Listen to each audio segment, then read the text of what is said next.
बहू लुटा आई मेरे बेटे की कमाई अपने मायके वालों पर। बहू आज भी लुटा आई मेरे बेटे की कमाई। अरे कितनी बार कहा है तुझसे, जो अपनी बड़ी बहन के घर जाया कर तो कुछ मत ले जाया कर।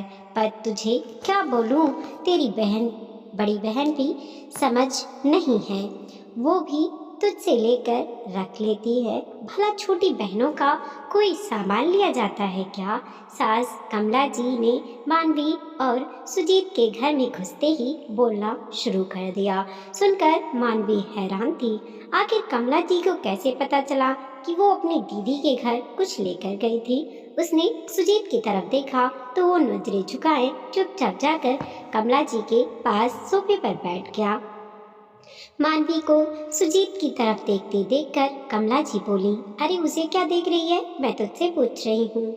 मानवी को ये समझ में आ गया कि जरूर सुजीत ने ही बताया होगा, पर अब कमला जी सवाल पर सवाल कर रही हैं तो जवाब देना भी जरूरी था, नहीं तो जवाब मिल जाता कि बहू मुंह सुजाकर घूम रही है, जवाब तक नहीं देती। सो मानवी ने कहा, मम्मी जी मैं दीदी के घर कोई तोहफा लेकर नहीं गई थी, मैं तो उनके बच्चों के लिए लेकर गई थी। आखिर वो दोनों तो काफ़ी छोटे हैं, वो भी उम्मीद करते हैं कि मासी कुछ ना कुछ लेकर आई होंगी।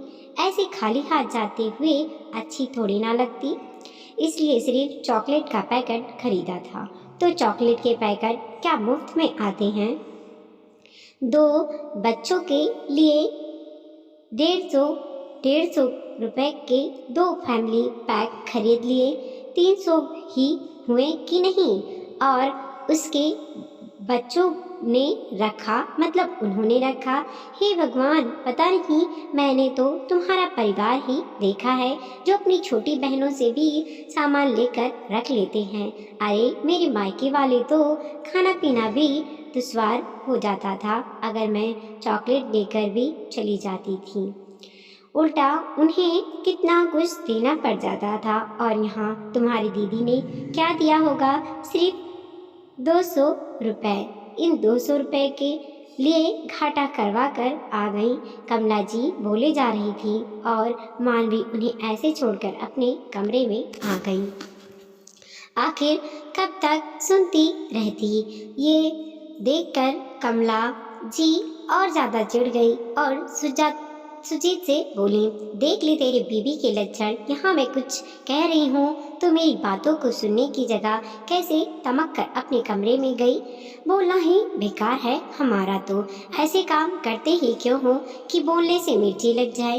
ये देखकर सुजीत कमरे में आ गया और मानवी से बोला, मानवी ये क्या तरीका है, मम्मी बोल रही थी ना तुमसे, और तुम बचकर बीच में ही आ गई। और क्या करती, वहाँ खड़े होकर सुनती रहती? दीदी के ससुराल में मैं साल में कोई 1-2 बार जाती हूँ, ऐसे खाली हाथ जाती हुई मैं अच्छी लगूंगी, मैं समझता हूँ इस बात को, लेकिन तुम इस तरह से मम्मी की बात को बीच में ही छोड़कर चली आती हो ना, ये अच्छा नहीं लगता। एक तरीके से तुम उनका अपमान कर रही हो, मुझे भी अच्छा नहीं लगता ये सब, पर कब तक सुनती रहूं? तुम तो मम्मी को समझाते नहीं हो और फिर ऊपर से मम्मी जी को एक एक बात बता देते हो। तो क्या अपनी मम्मी से झूठ बोलूं? अब वो बार बार फोन करके पूछ रही हैं कि कितनी देर में आओगे, क्या क्या लेकर गए, तो जवाब भी ना दूं? मुझे अपनी मम्मी से कुछ भी छिपाने का शौक नहीं है, इसलिए ये अकल तो मुझे मत दो, कहकर सुजीत भी कमरे से बाहर आ गया। कमरे में रह गई तो अकेली मानवी। सुजीत और मानवी की शादी को ज़्यादा वक्त नहीं हुआ था, अभी 3 साल ही हुए हैं, पर इन 3 सालों में मानवी को ये अच्छे से समझ में आ गया कि कमला जी को मानवी का अपने मायके कोई भी सामान तोहफे के रूप में ले जाना पसंद नहीं, क्योंकि वो इन सब चीज़ों को रिवाज के खिलाफ मानती हैं। उनका मानना था कि बहन बेटियों से कभी कोई सामान नहीं लिया जाता। बल्कि उन्हें दिया जाता है। इसीलिए वो खुद के मायके भी कभी कोई तोहफा लेकर नहीं जाती और मानवी को भी अपने मायके या अपनी दीदी के बच्चों के लिए कोई सामान ले जाने से इनकार कर देती। पर मानवी की दीदी के बच्चे छोटे हैं तो वो भी ये उम्मीद करते थे कि मौसी जब भी आएंगी कुछ ना कुछ लेकर ही आएंगी। कमला जी की इन्हीं आदतों के कारण वो अपने मायके में भी कंजूस बुआ और कंजूस मौसी के नाम से ही फेमस थी, पर उन्हें इससे कोई फर्क नहीं पड़ता था। वो तो अपनी इस आदत को बड़ी सफाई से रिवाज का नाम दे देती थी, लेकिन अब वो बहू को भी रोकने की कोशिश करती थी। इसलिए कई बार मानवी बिना बताए ही छोटे मोटे तोहफे खरीद कर ले जाती थी। लेकिन जब वो सुजीत के साथ जाती थी तो कमला जी सुजीत को फोन करके पूछती थी कि आखिर मानवी क्या लेकर गई है, और सुजीत एक आदर्श बेटे की तरह सब कुछ उन्हें बता भी देता था। उसके बाद घर आने पर कमला जी मानवी को अच्छे से डांट लगाती थी, पर सुजीत कमला जी के सामने कुछ नहीं कहता। लेकिन अभी कुछ दिन बाद मानवी के छोटे भाई की शादी पक्की हो गई। अब कमला जी को ये टेंशन हो गई कि मानवी आखिर क्या तोहफे में देने वाली है, तो कमला जी अक्सर सुजीत से धीरे से जरूर पूछती आखिर क्या डिसाइड किया उसने अपने भाई भाभी के गिफ्ट के लिए। सुजीत एक ही जवाब देता, मम्मी मुझे नहीं पता। अभी तक उसने कुछ कहा नहीं, तो कमला जी सुनकर चुप हो जाती, पर फिर भी उनका जी नहीं भरता। मानवी जब उनके आसपास काम कर रही होती तब बैठे बैठे भी इधर उधर के उदाहरण देकर खुद से ही बोलती रहती, अरे बहन बेटियों से लिया नहीं जाता, इससे माता पिता का भार पड़ता है। पर मानवी सुनकर भी अनसुना कर देती, जानती थी कि उनकी मंशा क्या है। लेकिन कल मानवी अपने मायके गई थी और रात को सुजीत के साथ देरी से घर लौटी थी, इसलिए सुजीत से कोई बात नहीं हो पाई थी और बहू से तो वो सीधे तौर पर पूछती भी नहीं थी। अभी सुबह सुबह ही उन्होंने दोबारा सुजीत से पूछा तो उन्हें पता चला कि अभी कल ही बाजार से मानवी अपनी मम्मी के साथ जाकर अपनी होने वाली भाभी को मुंह दिखाई में देने के लिए सोने की अंगूठी लेकर आई है। बस फिर क्या था, उन्होंने वापस पूरा घर सिर पर उठा लिया।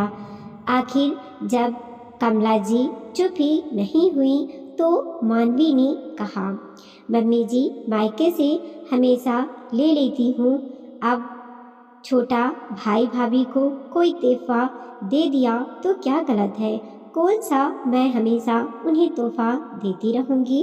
अरे तेरे मायके वाले ऐसे कैसे तोहफा ले लेंगे, तेरी मम्मी ने तुझे समझाया नहीं क्या, उन्हीं के साथ तो गई थी तू अंगूठी लेने के लिए। अरे अंगूठी कोई सस्ती आती है क्या, कम से कम मुझसे पूछती तो सही, अपनी सास के से पूछने भी तुझे ठीक नहीं समझा।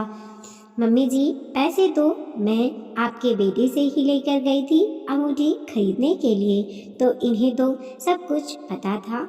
मैं तो पहले ही इन्हें बता चुकी थी कि मैं सोने की अंगूठी गिफ्ट करूँगी, और फिर मुझे लगा आपको इन्होंने बता दिया होगा, क्योंकि आप अक्सर इन्हीं से सब कुछ पूछती हैं।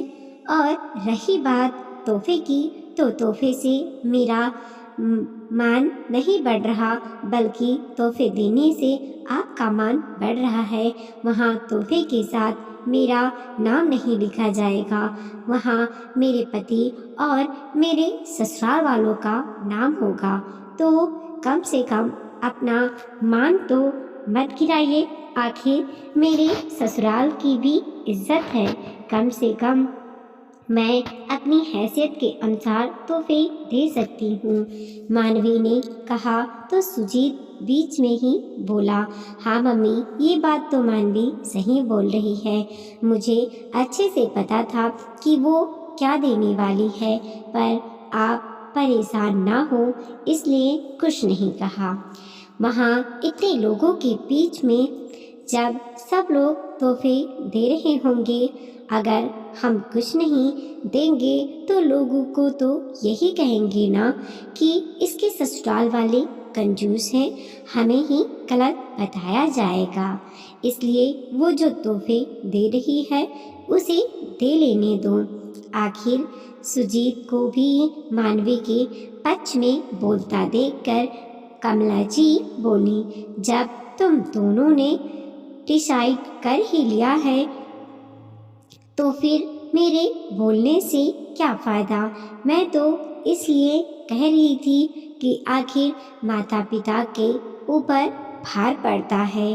तुम्हारा क्या है, तुम तो नए ज़माने के चोचले अपनाते रहो, कहकर कमला जी अपने कमरे में चली गईं।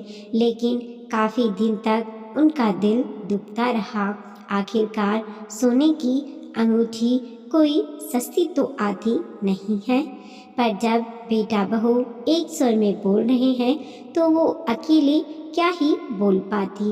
वीडियो को लाइक कीजिए, कमेंट कीजिए और अपने दोस्तों के साथ जरूर शेयर कीजिए। चैनल पर नए हैं प्लीज़ सब्सक्राइब कीजिए और देखते रहिए मोटिवेशनल स्टोरी। मिलते हैं और अगले नए वीडियो के साथ।